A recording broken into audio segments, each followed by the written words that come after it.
Bienvenidos y bienvenidas a su programa Amanecer Campirano. Me da muchísimo gusto poderlos saludar a todas y todos ustedes a través de la radio. Recuerden que en radio estamos en el 1150 de la AM aquí en Ciudad de México, así como en las diferentes frecuencias en el interior de la República.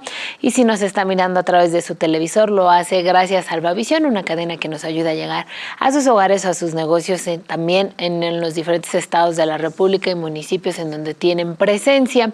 Las y los invitamos a que por favor nos sigan en redes sociales, búsquenos como Acoustic Informa, Acoustic Noticias. Son las dos maneras en las que ustedes nos van a poder encontrar, no solo el programa de Amanecer Campirano, sino los diversos programas que aquí en la cadena producimos para todas y todos ustedes, desde las noticias con Fer Tapia, pasarla un poco más a gusto y ameno con Ana María Domínguez en La Pura Bandota, en fin, y así se va siguiendo. Desde las 6 de la mañana nosotros tenemos programación para todas y todos ustedes. El día de hoy, público, me da muchísimo gusto poder presentarles a nuestro invitado, a nuestro primer invitado del día de hoy, porque vamos a platicar de un tema que desde octubre del 2024 se ha vuelto parte importante de la narrativa cuando hablamos del sector primario mexicano. Hay mucha desinformación en torno a este tema, que es el gusano barrenador del ganado, con su presencia que comenzó o se hizo pública más bien en octubre del 2024, justo iniciando el gobierno de la presidenta Claudia Sheinbaum. Se presentó o se publicó la presencia del gusano barrenador en nuestra frontera sur, y así ha ido avanzando por más de 25 estados en donde hay presencia. Afortunadamente llevábamos 1 año 8 meses con un cierre de frontera de Estados Unidos de ganado a pie para no poder, o fue parte de la política de Estados Unidos para no o prevenir el ingreso del gusano barrenador. Y bueno, hace unos pocos días, semanas atrás, se informó a través igual de la presidenta Claudia Sheinbaum que se abrían fronteras y que se iniciaría primero con Sinaloa y después el segundo estado donde se abrirían la frontera sería en Chihuahua. Buenas noticias para nuestro ganado. Sin embargo, en torno al gusano barrenador ha habido un sinfín de información, mala información, buena información, y por eso hoy me da muchísimo gusto poderles presentar al doctor Alberto Baunuet, quien es especialista y con quien vamos a estar platicando de este tema. Doctor Alberto, bienvenido. Muchísimas gracias por regalarnos estos minutos en la mañana. Al contrario, gracias a ustedes. Doctor, somos un programa que está muy seccionado, somos un programa que hemos procurado tener los diferentes puntos de vista de quienes nos quieran hablar de los diversos temas, en este caso del gusano barrenador.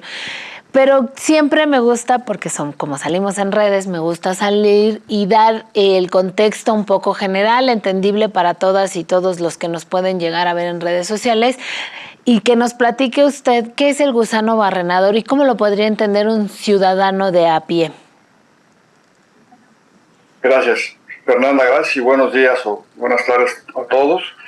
Primero, una acotación: no se abre el estado de Sinaloa, es Sonora quien se abre primero. Dedico ahí Sinaloa seguramente sin querer, pero son los dos estados que están contemplados en primera instancia gracias a sus programas de sanidad animal para empezar a vender becerros en pie. Y me parece que su pregunta es pertinente. Yo, si me lo permite, quisiera dar un marco de referencia para que la gente que nos escucha y que no esté muy entrada del tema pueda entender de qué es lo que estamos hablando en términos sanitarios, digamos.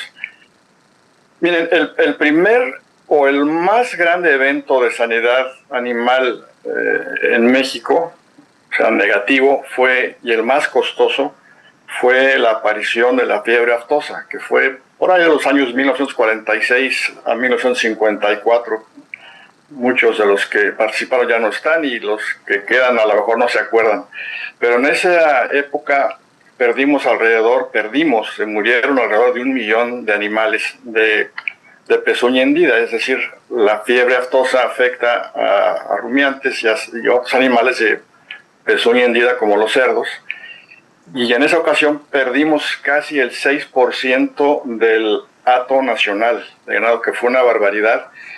Y en aquellas épocas, a dólares constantes, perdimos aproximadamente 250 millones de dólares. Eso fue lo que nos costó la fiebre aftosa. El segundo, en términos de importancia económica, fue la aparición del gusano barrenador, que ahora ya ha sobrepasado por mucho el tema de la fiebre aftosa. La primera vez que combatimos a este insecto y le ganamos, lo hicieron con quienes estuvieron al frente, lo hicieron con mucho conocimiento y con mucho profesionalismo, pero costó $750 millones, 3 veces más de lo que nos costó la fiebre aftosa. Para poder combatir al gusano barrenador se necesitaron 58,000 horas de vuelo de avionetas para dispersar las moscas estériles. Se produjeron 250 billones de moscas estériles. Había en ese momento más de 2,031 empleados o gente empleada para el combate al gusano barrenador, y ninguna de estas cosas las tenemos ahora, lo cual nos complica un poco este escenario, ¿no? Entre 1972 y 1991, donde fue prácticamente la época del 91 en donde terminamos con el asunto del gusano barrenador, hubo 286,752 casos confirmados. Y los daños que en aquella época se podían cuantificar, porque la gente era más participativa y notificaba sobre los daños y demás, se perdían aproximadamente $134 millones, y son datos de la USDA. En mortalidad, en tratamientos, gastos inherentes al programa y demás. Ahora, terminamos con este programa porque había un programa binacional que se llama como COMEX, es la Comisión México-Norteamericana para el Combate del Gusano Barrenador. Cuando nosotros terminamos, o México y Estados Unidos terminaron con el problema del gusano barrenador en México, toda esa instalación que teníamos y todo ese programa se pasa a Panamá con la finalidad de poder controlar y desde Centroamérica y a partir del tapón del Darién que esa mosca regresara a México. Trabajaron bastante bien con los mismos parámetros que teníamos en México. Estuvieron haciendo o produciendo alrededor de entre 60 y 100 millones de pesos, la verdad es que no queda claro, pero entre 60 y 100 millones de moscas estériles por semana, y se logró que Centroamérica se liberara del gusano barrenador, lo cual era una muy buena noticia para México y para los Estados Unidos. Centroamérica se libera del gusano barrenador el año de 2006 por el programa que tenían en COPEC, que es la Comisión Panameña para el combate al gusano barrenador, y a partir del 2006, cuando se relajan las medidas y se pasa de un tema de erradicación a un tema de contención, el gusano regresa. Hay que recordar que el gusano barrenador es endémico, es un tema con el que hemos vivido siempre en América. Este es su territorio. Y bueno, pues mucha gente hoy dice o sostiene que la causa de la reinfestación de México de gusano barrenador es culpa del gobierno mexicano, y la verdad es que no es cierto. Si somos enteramente imparciales y nos apegamos a la verdad, los culpables de la reinfestación del gusano barrenador en México es el Departamento de Agricultura de los Estados Unidos, porque relaja las medidas. En el 2024, como usted dice, a principios del 2024, hubo la primera noticia preocupante en Costa Rica de que venía el gusano de regreso hacia el norte, caminando hacia el norte, y hasta que llegó finalmente a México. Pero lo más asombroso y lo que me parece que vale la pena resaltar es que Panamá y la USA se pasaron 27 años produciendo mosca estéril y no pudieron eliminar el problema del gusano barrenador en un territorio que es 26% del territorio que representa México. Es decir, 7 países de Centroamérica son el 26% del territorio de México, lo cual quiere decir que el programa mexicano fue verdaderamente extraordinario teníamos gente de muchísimo nivel, y cosa que ya no tenemos ahora, seguramente por una brecha generacional y de experiencia, pero eso es en donde nos encontramos hoy. Por otro lado, la gente, en términos generales, quiere culpar a la introducción de ganado proveniente de Centroamérica de la reinfestación.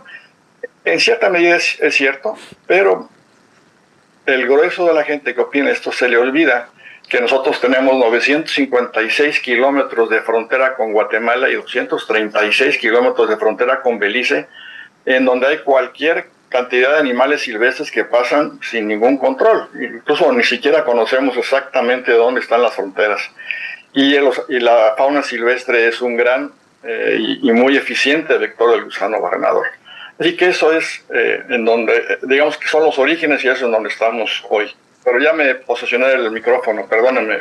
No se preocupe, doctor, para nosotros es encantador escucharlo, porque justo el tener este diagnóstico que nos apoya a como población en general entenderlo, porque de pronto la desinformación en la que creo nos hemos visto inmersos en estos últimos meses, años, en fin, en torno al tema del gusano barrenador, pues ha sido justo esa, ¿no? Es de pronto dicen que es esto, hace aquello, y desgraciadamente no existe, y lo digo con muchísimo respeto hacia el gobierno federal, no existe hoy un vocero ni vocera que lo explique como nos lo acaba de explicar usted, es decir, con todas las bases para decirnos, cómo existe, cómo ha pasado y el por qué, ¿no? Evidentemente también el bajar la guardia en nuestra frontera sur y la poca inversión que ha existido hacia instituciones como el Senacica ha sido consecuencia también del ingreso del gusano barrenador, y eso no lo invento yo, está básicamente en cifras, ¿no? Entre menos presupuesto,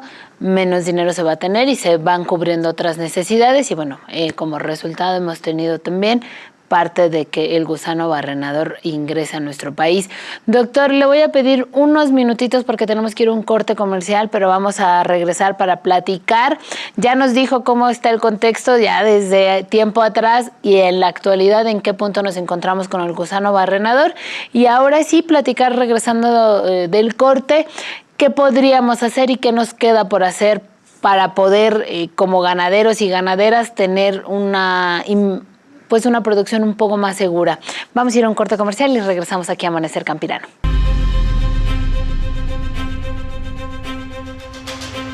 ¿Limpiar tu casa es una tarea complicada? No te preocupes más, con OMI 360 tienes la solución en tus manos. Solo añade 1 litro de agua, gira y listo.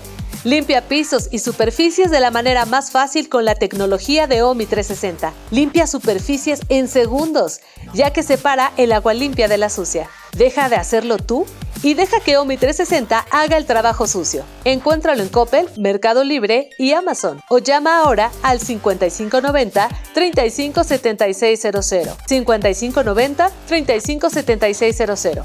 ¿Qué esperas para dejar de complicarte haciendo las tareas del hogar? Encuéntralo en Coppel, Mercado Libre y Amazon, o llama ahora al 5590-357600. 5590-357600. OMI 360, la última generación de trapeadores a tu alcance.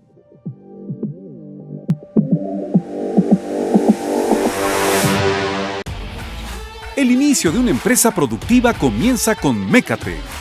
Si creías que tu primer montacargas iba a ser de segunda mano o estás cansado de rentarlo, piénsalo nuevamente. Mecatec te ofrece su nueva línea de montacargas eléctricos. Conéctalos y recárgalos en la instalación de tu pequeña o mediana empresa. Pregunta por nuestros paquetes PYME Mecatec con un financiamiento desde 7,999 pesos al mes o de contado con un bono de 50,000 pesos de descuento y el mejor precio del mercado. En Mecatec hacemos crecer tu empresa con maquinaria especializada para la pequeña y mediana industria. Conoce nuestra amplia gama de montacargas eléctricos o pregunta también por nuestros modelos con motor a diésel.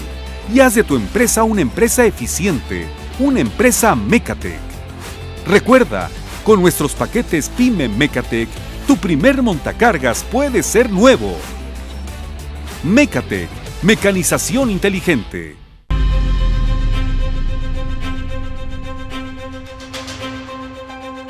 Público, ya estamos de vuelta aquí en Amanecer Campirano. Quiero agradecerles a todas y todos los que permanecen con nosotros a través de la radio, a través de la televisión y bien a quienes nos están escuchando vía redes sociales. Muchísimas gracias. Recuerde que nuestros programas salen lunes, miércoles y viernes desde las 6 de la mañana. Está en la estación de su preferencia en los diferentes estados de la República. Aquí en Ciudad de México, ya lo vuelvo a reiterar, en el 11:50 de la AM, en Albavisión también desde las 6 de la mañana. Y nuestros compañeros de producción siempre se encargan que nuestro programa esté en redes sociales también desde las 6 de la mañana en YouTube y en el Facebook de Amanecer Campirano. Ahí tempranito nos va a poder usted encontrar y estamos muy contentos de compartir. Vamos nuevamente con el doctor Alberto Banuet, quien es especialista y con quien estamos platicando el tema del gusano barrenador del ganado. Antes de irnos a corte, él decía, me posesioné del micrófono. Adelante, doctor, sígalo haciendo porque usted tiene todo el conocimiento para que nos vaya quedando más claro a todas y todos que no somos ganaderos, que no somos ganaderas, pero que sí nos interesa el tema. ¿En qué punto ya nos contó el contexto y en dónde estamos hoy? ¿Qué seguiría? Ya hay una apertura de frontera que, como bien me corrigió usted, me refería a Sonora, pero me confundí de estado. Lo reitero, una disculpa, es Sonora y Chihuahua son los dos que van a entrar. ¿Qué significa para nuestros ganaderos y qué se supone que se tiene que hacer en esta estrategia? Que el gusano existe en más de 25 estados de la República. ¿Cómo hacer que, a pesar de que el gusano tiene una presencia y parece ser que no es que vaya disminuyendo, sino que se está tratando, que se están avisando, qué tendría que venir para nuestro sector ganadero cuando hablamos de gusano barrenador? Mire, Fernanda, gracias por esa pregunta. Yo creo que es muy, muy importante que su público sepa y tenga la confianza en la carne producida en México. El gusano barrenador no genera ningún problema en la carne que todos consumimos. Pudiera generarlo y lo genera, de hecho, cuando oviposita en algunas personas. Hemos tenido ya miasis en personas de varios estados, incluso ha habido fallecimientos. Pero en términos de consumo, la gente puede seguir consumiendo y además recomiendo que consuman carne mexicana, que es de muy buena calidad, una proteína que no se puede sustituir con ninguna otra. Y que tengan la confianza, pues, de que los ganaderos estamos haciendo con lo que nos corresponde para terminar con este problema. Y le voy a hacer un cuento. Miren, nosotros estamos, o México vive entre dos realidades.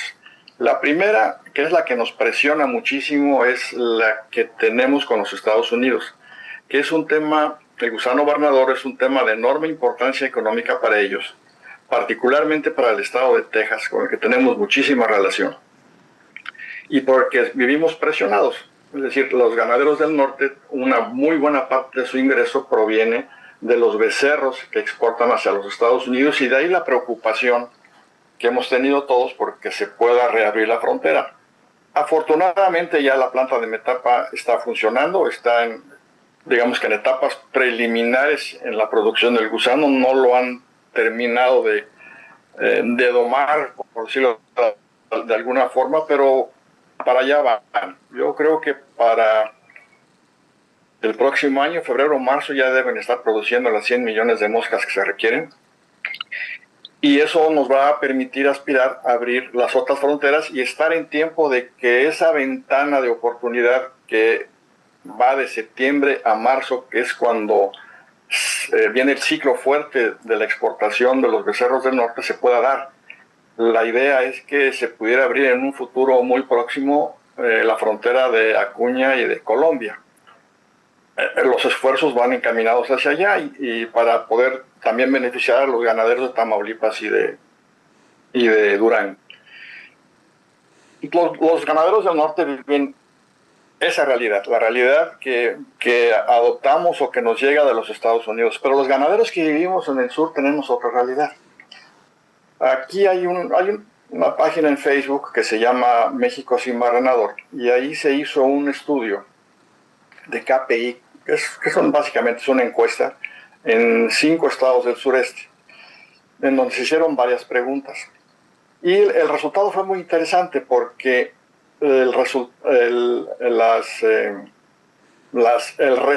de las preguntas nos lleva a hacer una comparación con los 5 estados del grief, que dicen los americanos, los 5 estados que pasa una persona cuando tiene una pérdida.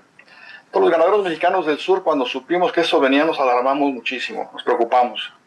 Segundo, cuando nos llegó el gusano borrador, nos enojamos y estábamos buscando a quién echarle la culpa. Tercero, cuando nos pega ya en lo particular, en lo personal, el gusano borrador en alguna de nuestras explotaciones con ganado, con borregos, con cabras, con lo que sea, nos molestamos, nos enojamos mucho. El cuarto es que nos empezamos a preocupar porque si esto prolifera, ¿cómo le vamos a hacer para mantener a nuestras familias? Y luego el quinto es una vez que ya vimos que el gusano nos llegó, que nos afectó, pero que lo pudimos controlar y que tenemos la posibilidad de convivir con el gusano, nos entra la quinta fase de este proceso y es la conformidad. Entonces me conformo y paso a un estado de ya me importa poco, lo sé tratar y me hago la idea de convivir con el gusano, que es lo que sucede en todo Centroamérica y Sudamérica. Muy pocos análisis le dicen que a partir de Guatemala hasta Argentina, que es donde vive el gusano barrenador, no hay una sola mosca estéril dispersada. O sea, todo el mundo sabe convivir perfectamente con el gusano, se convierte en un costo más en el gasto de operación diario de los ranchos. Hay que trabajar más, hay que estar pendiente de los animales y hay que curarlos, tratarlos de inmediato. Pero llegamos a la conclusión de que no pasa nada. Es decir, si hay pérdidas en la baja de leche, en la baja de peso, etcétera, pero si lo tratamos a tiempo, no es un problema que nos genere muerte en los hatos. Los centroamericanos y los sudamericanos lo han entendido muy bien, incluso tienen protocolos para poder transitar entre países y el comercio pecuario entre países en Centroamérica y en Sudamérica es enorme. Y no tienen ningún problema ni ningún tipo de trauma como lo tenemos en México, que desafortunadamente las instrucciones para poder circular por nuestro país, por mi país, cambian a cada rato y nos meten en una serie de problemas terribles a los ganaderos. Centroamérica y Sudamérica no sucede eso.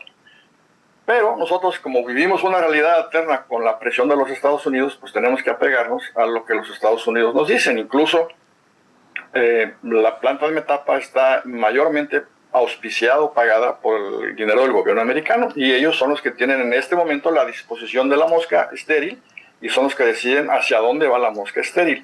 De manera tal que los ganaderos del sur y del sureste de México tenemos muy pocas esperanzas de que nos llegue gusano mosca estéril en los próximos años. Depende de cómo se realice esto, de cómo vaya transitando el programa y esperaremos.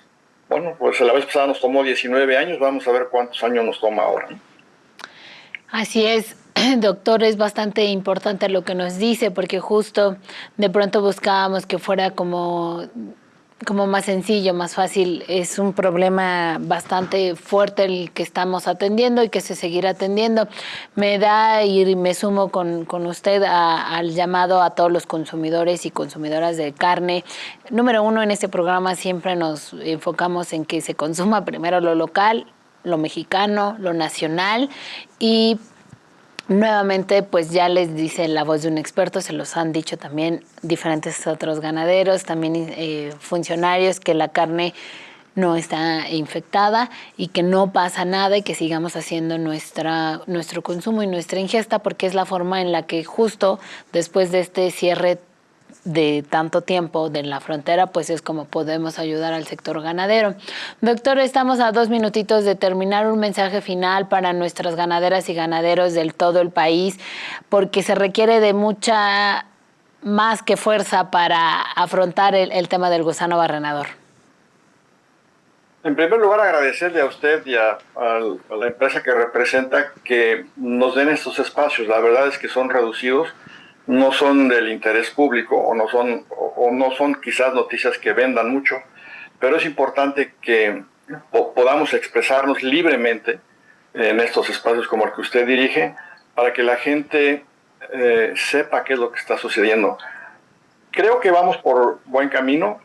Las autoridades están haciendo lo que pueden. Entiendo que hay muchas dificultades, como usted bien dice, presupuestales, porque desde el sexenio pasado pues, se desmanteló la Secretaría de Agricultura y Ganadería, o la Secretaría de Agricultura y Recursos Hidráulicos, o el nombre que usted le quiera poner, que nos tomó pues más de 60 años ordenar y fabricar, y la verdad es que era una institución maravillosa, que funcionaba bastante bien, desde luego con problemas como todas, pero era una institución que le daba un enorme apoyo al campo. Hoy desafortunadamente está desmantelada, y eso no se refleja en temas como este. Los especialistas se han ido al sector privado, y le decía hace rato que hay una enorme brecha generacional y de conocimiento, que es parte del problema con el que vivimos hoy. Pero no me queda más que agradecerle de nuevo, decirle que estoy a sus órdenes, y espero que nos podamos ver una vez más. Claro que sí, doctor. Para nosotros también ha sido un verdadero placer, porque justo dentro de muchas circunstancias es muy difícil hoy en día poder contar con voceros con tanta claridad y sobre todo con tanta experiencia de nuestro tema. Por nuestra parte, Amanecer Campirano y Acoustic siempre está abierto a la pluralidad y a que todas y todos los que nos quieran venir a compartir su conocimiento y nosotros poder hacer lo propio con la difusión. Estamos más que encantados. Por ello le agradecemos al doctor Alberto Baunet, quien es experto y nos habló del gusano barrenador. Por favor, público, si usted nos está viendo en redes sociales y le anda adelantando, no le adelante, regrésese y vea toda la entrevista, porque ha sido verdaderamente un placer, doctor, compartir con usted micrófonos, y seguramente le estaré dando lata en lo subsecuente para que nos siga hablando de este y otros temas. Para mí no es lata, es un placer. Muchas gracias, Fernanda. Saludos a todos. Muchas gracias, doctor. Público, usted no se vaya. Después de hablar del tema del gusano barrenador, vamos también a hablar de un tema ganadero, que es un tema de abejas, pero lo haremos regresando del corte. Le agradezco a usted, público, por estar con nosotros, que como bien lo dice el doctor, esto tendría que ser un tema de interés nacional, porque es parte importante de nuestro ser como país, como existencia, que tengamos mucha atención a lo que ocurre en nuestro sector primario. Estaremos prontamente dándole mucho más foco al gusano barrenador a través de los diferentes invitados que tendremos, y por qué no, público, por ahí preparar alguna mesa de discusión en torno al tema. Vamos a ir a un corte comercial y regresamos.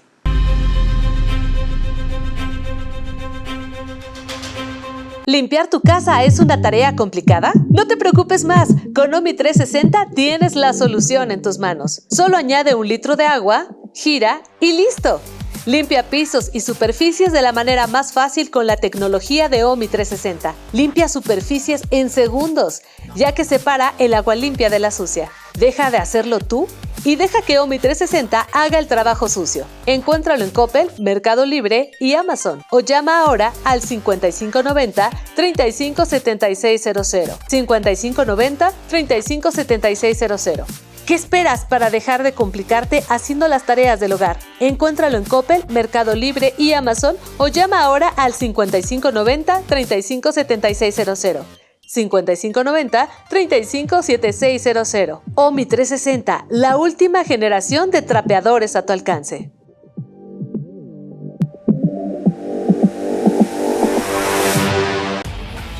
El inicio de una empresa productiva comienza con Mecatec.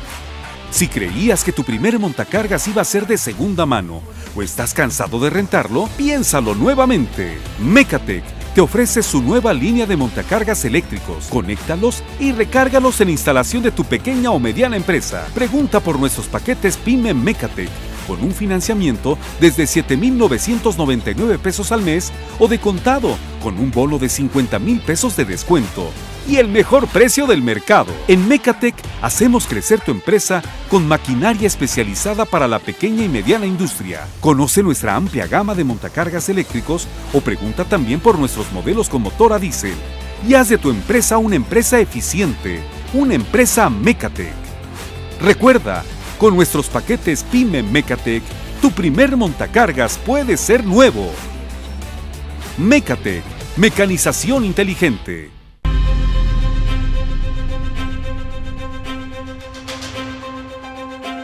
Y estamos de vuelta, público, aquí en Amanecer Campirano. Me da muchísimo gusto poder estar con cada uno de ustedes, a través de las diferentes frecuencias en radio, en televisión, a través de Albavisión, y por supuesto las y los invitamos a que nos sigan en nuestras redes sociales que aparecen a lo largo del programa aquí abajito.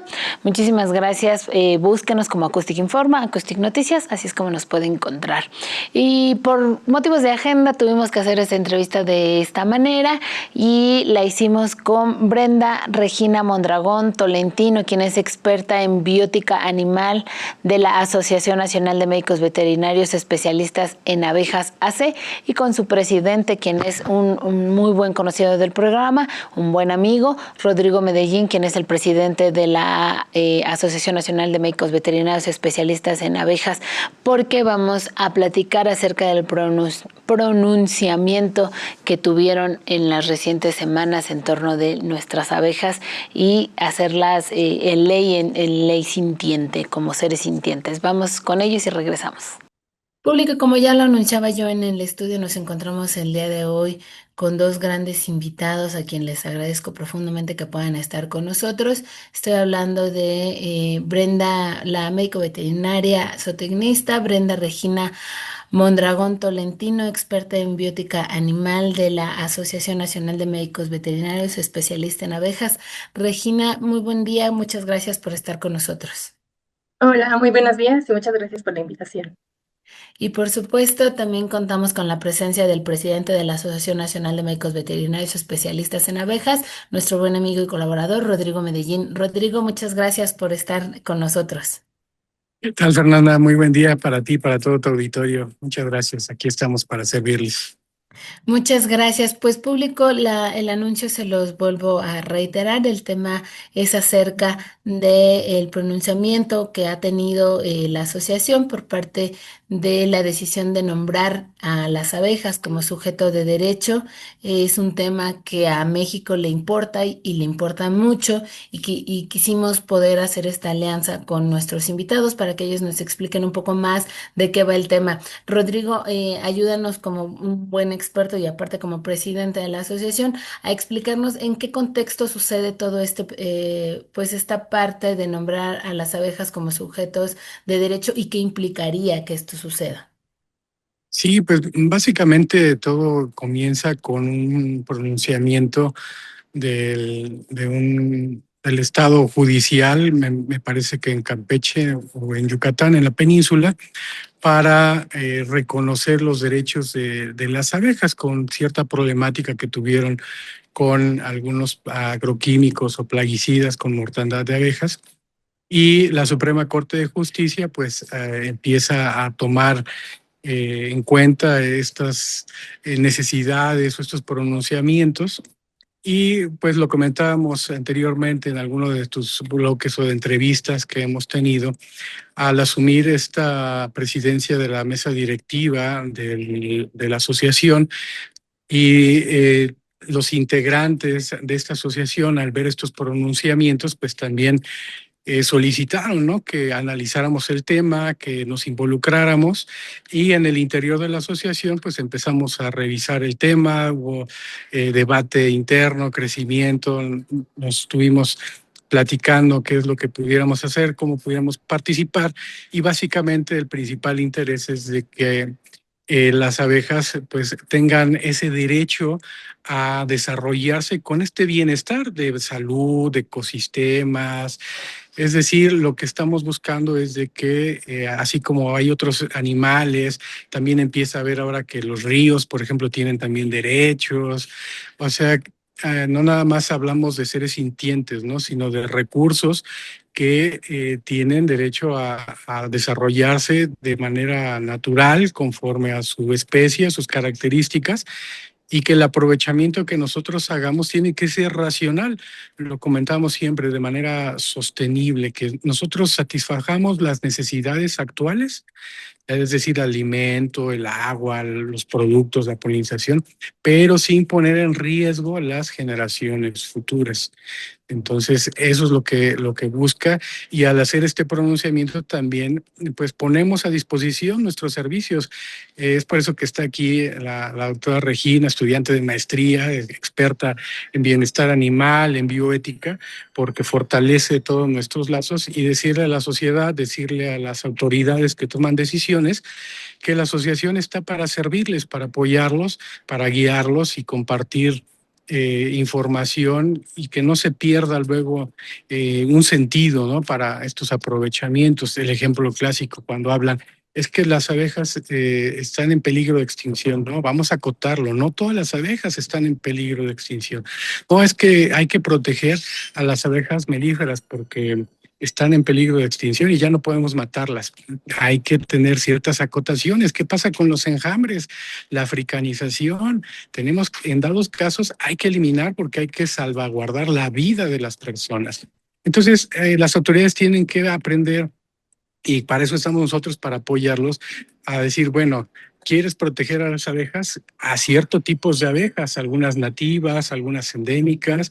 ¿Quieres ver la parte productiva? Ah, bueno, tenemos abejas productivas introducidas, pero también tenemos la Septotrigona, la Melipona becky, que son nativas, que son productivas. Entonces, todas estas leyes, normas, pronunciamientos, pues tienen que tener cierto acotación, y hay que medir el impacto a donde vamos a estar dirigiendo las estrategias, porque si no también vamos a estar contraponiéndonos contra leyes y decretos que ya están, ¿no? Correcto, Rodrigo. Creo que esto abarca bastante bien la primera parte, quizá del pronunciamiento, que es bien importante la distinción.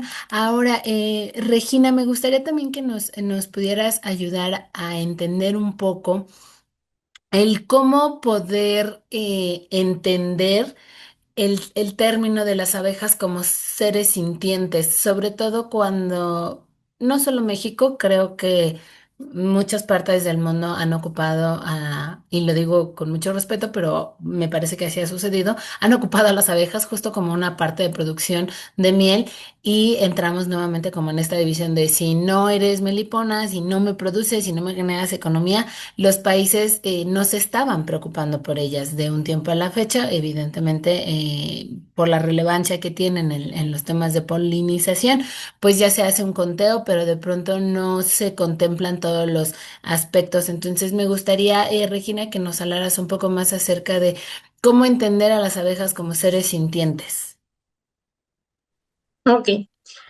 Bueno, este es un término que tenemos ya muy estudiado y muy visto en animales vertebrados. Broom es un gran estudioso de este tema y de comportamiento, bienestar animal, etcétera. Él nos dice que la sintiencia tiene que ver con esta capacidad de darte cuenta de lo que sucede contigo o alrededor de ti. Es decir, tener percepción de lo que está sucediendo y tener una experiencia subjetiva refiriéndonos a que es propia de cada individuo. O sea, lo que sucede en mi entorno y conmigo es algo que yo siento en mí misma, ¿no?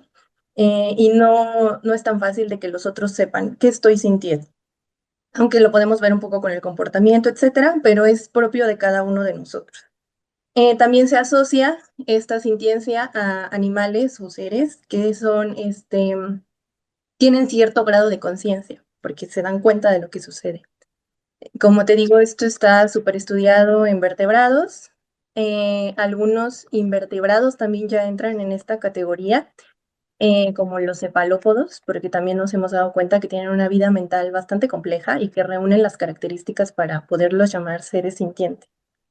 Además, otra de las características que deben de tener, como en la lista para poder ser llamados seres sintientes, es que puedan presentar estados mentales, les llamamos estados mentales o afectivos, y son a los que llamamos sentimientos y emociones. Entonces, lo que sucede alrededor de mí despierta en mí una experiencia subjetiva que se relaciona con mi estado de ánimo. Si me hizo sentir bien o si me hizo sentir mal, o si ahora estoy feliz o si estoy estresada, eso tiene que ver con la sintiencia. También tienen capacidades más complejas, como evaluar riesgos-beneficios. ¿Qué me conviene más? Hay estudios, por ejemplo, en abejas, en donde se ponen abejas a decidir qué comedero prefieren. Uno en donde hay avispas, que son predadoras de las abejas, u otro en donde hay mariposas, por ejemplo, que pueden convivir sin ningún problema. Y entonces ahí las abejas tienen que pensar y decidir, bueno, ¿qué me conviene más? ¿El lugar seguro para salvaguardar mi integridad o me enfrento a las avispas y es posible que muera, ¿no? Entonces, las abejas en este estudio pues prefieren los lugares seguros. Entonces, también parece que hacen esta evaluación de qué consecuencia tienen mis acciones. Ujú. También tiene que ver con recordar lo que ya hice antes y me funcionó, entonces lo puedo repetir. Entonces, esta parte de memoria y saber cómo mis acciones repercuten para bien o para mal en mí, es parte de la sintiencia y también lo hemos visto en algunos estudios o artículos publicados ya sobre el aprendizaje de las abejas, etcétera. Y también evaluar las acciones de otros en relación conmigo mismo y con terceros. Esto está poco estudiado en abejas. Es algo muy complejo porque aparte pues es difícil saber, ¿no? Cómo están tomando estas decisiones o qué están tomando en cuenta, etcétera. Pero sí hay algunos artículos en abejorros, sobre todo, en donde parece que toman en cuenta lo que aprendieron con sus compañeras cuando esta información es muy buena, pero cuando no, deciden esa información desecharla porque pues no, sus compañeras como que se equivocaban, etcétera. Entonces, bueno, esa información no me conviene tanto, ¿no? Entonces voy a tomar en cuenta la información que yo he aprendido por mí misma. Entonces, estas cosas hablan de la sintiencia y hay varios estudios que nos dicen, pues sí, o sea, no estamos totalmente seguros de que sean animales sintientes, pero hay varios rasgos que hemos estudiado que encajan en estos puntos. Entonces, si para otros animales les llamamos seres sintientes porque cumplen con esto, y las abejas están también entrando ahí a cumplir estos puntos, pues porque a ellas decirles, no, ustedes no, porque, no sé, son más pequeñas, son invertebradas, son muy alejadas de nosotras, y entonces, pues como que no es tan fácil para nosotros sentirnos allegados, ¿no? Como con otros animales, en donde los comportamientos son o las gesticulaciones, etcétera, son como más parecidos y los podemos identificar más fácilmente, ¿no? Pero sí, en las abejas estamos hablando ya de este tema porque sí hay evidencia científica que avala que pueden ser seres sintientes. Correcto. Nos dejas muy claro, Regina, el cómo lo podemos entender, porque justo de pronto entra como esta discusión, porque a lo mejor a nuestras mascotas, quizá perros, gatos, los sentimos cercanos, ¿no? Porque pues son nuestras mascotas, comparten con nosotros parte del hogar y sobre todo en estos tiempos se ha cambiado la postura un tanto como son. Sin embargo, nuestras abejas, insisto, muchas veces se ha visto como la manera económica, o sea, igual como para ganar dinero, si son meliponas y si no, pues ya pensamos lo peor de ellas y ni al caso, ¿no? No las entendemos y no las hemos estudiado lo suficiente como para que pudiéramos por ahí entender esta parte mucho más tranquila. Rodrigo, nos quedan poquitos minutos, pero voy a dejar una pregunta en el tintero antes de irnos. Que nos contaras un poco acerca de a qué derechos nos estaríamos refiriendo al hacer a las abejas como seres sintientes y qué derechos tendrían cuando hablamos en estos términos, sobre todo también porque es muy interesante cómo algunos países hermanos de Latinoamérica ya han tenido esta declaratoria, entonces no con todas sus abejas, según entiendo, pero para que nos vayas contando, regresando del corte, a qué nos referimos cuando hablamos de derechos para ellas. Público, no se vaya, nosotros vamos a ir a un corte y regresamos.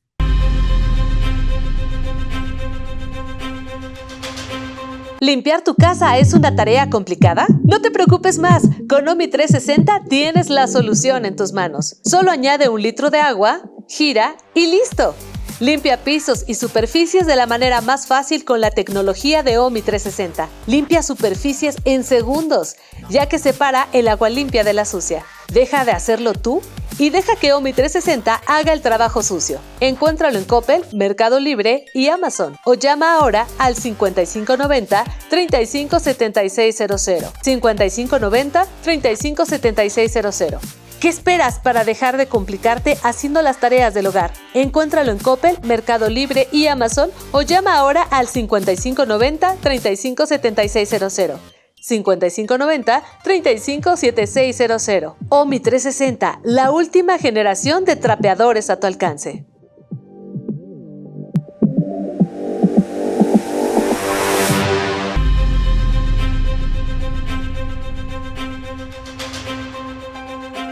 Público, ya estamos de vuelta aquí en Amanecer Campirano. Me da muchísimo gusto que siga con nosotros.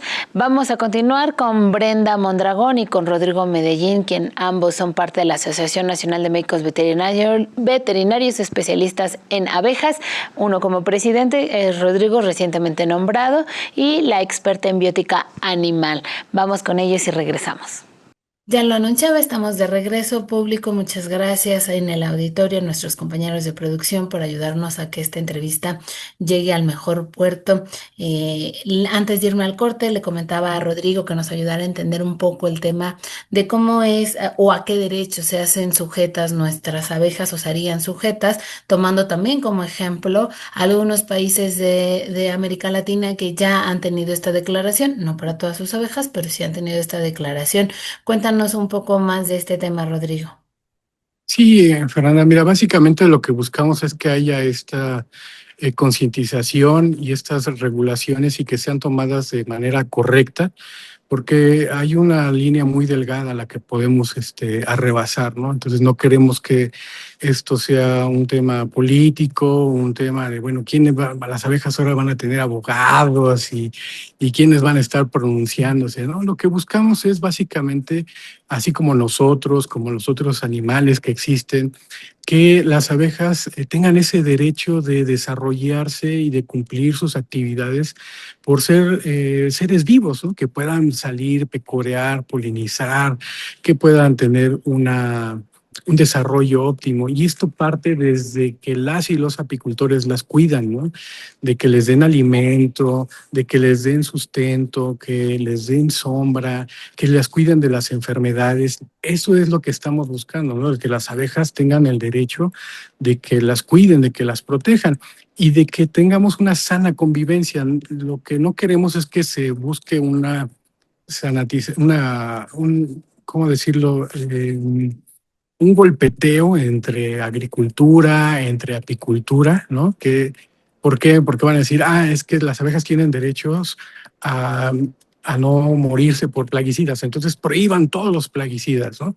No, tenemos que buscar un equilibrio. Recordemos que los agricultores también tienen cultivos que se enferman y necesitan productos, porque al final de cuentas es alimento, pero tenemos que impulsar las iniciativas para que estos productos no contaminen o no maten a otros animales. Es lo que recalcamos mucho, satisfacer nuestras necesidades, es decir, producir nuestros alimentos. Y si se enferman nuestros cultivos, utilizar productos para eliminar esas plagas, pero que también sean amigables con otras especies. Buscamos una sana convivencia entre las especies, coordinarnos, ¿no? De que si las abejas buscamos que las abejas tengan el derecho a crecer sanas, sin enfermedades y sin intoxicaciones. Bueno, entonces coordinemos agricultor, apicultor y avisarnos, oye, yo soy agricultor aquí en la zona, tengo estos cultivos, yo sé que hay apiarios cerca de mi cultivo, pues yo le aviso al apicultor, oye, voy a utilizar este producto para que cierre sus piqueras, ¿no? Mueva sus colonias. La responsabilidad del agricultor es utilizar un producto que esté permitido. La responsabilidad del apicultor es avisarle al agricultor, yo estoy aquí, tengo colmenas, yo te ayudo a polinizar, estar en comunicación. La responsabilidad de las autoridades es regular todos estos productos para que se puedan utilizar de manera correcta y estén regulados y estén autorizados. Y que si hay productos, por ejemplo, el fipronil que está causando mucha mortandad, bueno, busquemos otra alternativa para producir, aunque este producto también se utiliza para, por ejemplo, es un incentivo o un producto activo para lo del gusano barrenador, ¿no? Utilizar esto. Entonces, tenemos que buscar alternativas que estén alineadas a todo esto. Y la responsabilidad de la academia y la investigación es desarrollar estos productos que resuelvan problemática, ¿no? Trabajar en conjunto en ese engranaje, productores, investigadores y gobierno, ¿no? Como las abejas, que es el ejemplo, trabajar en conjunto. Correcto, Rodrigo. También me gustaría, Regina, que nos ayudaras a entenderlo aunado junto con esta idea, con el tema de los derechos o qué derechos se tendrían que estar reconociendo, el tema de la soberanía alimentaria, porque mucho se ha hablado de la importancia que tiene y hoy por hoy la narrativa del gobierno federal es decir, buscamos una soberanía alimentaria. Y las abejas son determinantes para lograrlo en cualquier parte del mundo, no solo en México. Entonces, Regina, cuéntanos un poco acerca, a manera de reiterar, porque en este programa nos preocupamos muchísimo por el tema de tener una postura muy clara cuando hablamos de abejas. Hemos hablado muchas veces de abejas porque consideramos que son de las que menos se les presta atención, si no es porque van a producir miel. Entonces, cuéntanos un poco más de la importancia que tienen en la soberanía alimentaria de nuestro país. Y pues hay diferentes especies de abejas polinizando nuestros cultivos y los cultivos también de los que se alimentan los animales, de quienes nos alimentamos nosotros. Entonces es una cadena larga y pues hay varias especies aquí, algunas que no conocemos tanto, algunas muy especializadas, por ejemplo las peponapis, que son especialistas en la polinización de la calabaza. Son abejas muy pequeñitas y cuando las vemos ni siquiera pensamos en ellas como abejas, ¿no? Hay varios estudios también que involucran cómo la polinización por insectos, en el caso específico de abejas, aumenta el rendimiento, o sea, hay más frutas o más café o más de lo que estés produciendo, pero también mejora la calidad de estos alimentos gracias a que han sido polinizados por las abejas. Entonces, su papel es muy importante en esta producción. Y pues les debemos. Gracias a ellas aumenta la producción, gracias a ella tenemos mayores rendimientos económicos, productivos, y entonces estamos en deuda con ellas porque, pues sí, les estamos quedando a deber. Gracias a ellas producimos más y todo eso pues es derivado de su trabajo. Entonces estamos en deuda con las abejas de diferentes especies, no solo apis mellifera, sino de muchas otras especies que conviven en nuestros cultivos. También la diversidad de abejas en los cultivos permiten que estos sean más sanos. En el caso de las milpas, por ejemplo, también tener diferentes especies de abejas, no solo unas, nos ayuda a que haya diferentes sustratos en ese espacio y eso permite que las que llamamos plagas, no me gusta mucho decirles plagas, más bien como estos animales que están en conflicto con nuestra producción, pues también no crezcan tanto, ¿no? Porque hay un control biológico ahí, etcétera. Entonces, esta participación como entre todos y en la biodiversidad de quienes están conviviendo en este mundo con nosotros, pues también impacta de forma benéfica en esta parte. Correcto, Regina, ahí lo tiene público, la verdad es que es bastante interesante, yo podría pasarme muchas horas platicando con ambos porque nos dan los elementos necesarios para que nosotros podamos entender no solo la intención, ¿no? O la iniciativa que existe, sino que también entender la importancia que las abejas han tenido por años y que bueno, hoy gracias a personas y profesionales como nuestros invitados del día de hoy, Rodrigo, que tengo el gusto de poder decir que desde hace muchos años sé de su profesionalismo, de la entrega que ha hecho para con las abejas y bueno, ahora nuestra médico veterinaria, zootecnista Regina, que también nos está ayudando a entenderlo, porque creo que parte de la difusión es lo más importante.